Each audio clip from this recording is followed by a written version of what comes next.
Content create गर्दै हुनुहुन्छ तर आफ्नो निश डिसाइड गर्न गाह्रो भइरहेको छ भने आजको भिडियो तपाईको लागि।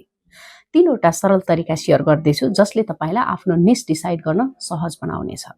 पहिलो कुरा, तपाईलाई कुन विषयमा बोल्न मन पर्छ वा भनौं तपाईको इन्ट्रेस्टको फिल्ड कुन हो जहाँ तपाई एक्साइटेड हुनुहुन्छ, ऑडियन्स पनि नेचुरली कनेक्ट हुन्छ।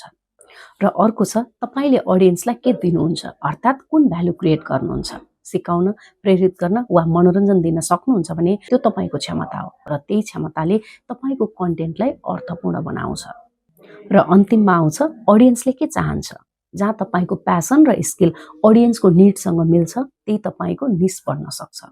उदाहरणको लागि वेलनेस वा सेल्फ ग्रोथमा कन्टेन्ट बनाउनुहुन्छ भने ऑडियन्सले बुझ्छ कि तपाईको कन्टेन्ट सधैँ सिकाइ र प्रेरणामा केन्द्रित छ।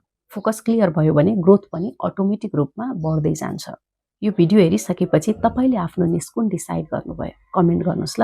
र सँगसँगै यो भिडियोले तपाई जस्तै कन्फ्युजनमा रहेका साथीलाई सपोर्ट पुग्न सक्छ, त्यसकारण शेयर गर्न नभुल्नु होला।